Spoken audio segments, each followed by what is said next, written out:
À 18 mois, les échanges entre enfants sont fondés sur l'imitation. Et pour imiter l'autre, il faut avoir les bons accessoires. Pour faire comme Alice, Yanis a besoin d'une bouteille et surtout de son bouchon. Alice ne cède pas. Elle veut poursuivre son action. Yanis essaye de dévisser le bouchon d'une autre bouteille. Sans succès. Et quand Alice arrête son exploration, Yanis se précipite sur le bouchon pour en étudier toutes les possibilités. Le conflit d'objets et l'imitation ont la même origine, le besoin de reproduire l'action de l'autre pour apprendre et pour communiquer.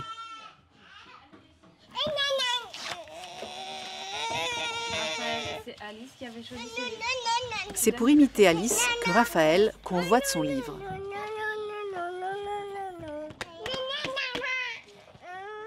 Il essaye ensuite de s'emparer de celui que tient Louise.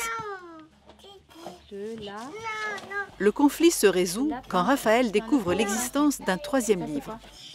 Il peut alors participer à une belle imitation à trois.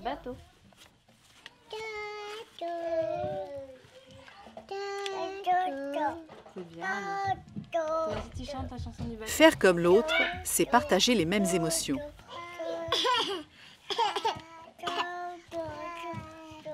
L'important n'est pas d'imiter ou d'être imité, mais de faire la même chose en même temps pour être en phase. Quand on s'imite, les zones du cerveau qui traitent le mouvement se coordonnent, ainsi que celles de la planification chez le modèle et de l'attention chez l'imitateur. Les cerveaux se synchronisent, les ondes cérébrales se mettent en phase comme les instruments d'un orchestre. On est littéralement sur la même longueur d'onde.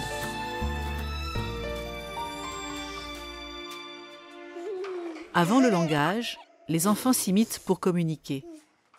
L'idéal, c'est qu'ils puissent disposer de jouets identiques en plusieurs exemplaires. L'adulte reste visible, sans intervenir, tel un phare. Faire la même chose en même temps, c'est jubilatoire, et tous les enfants ont envie de participer.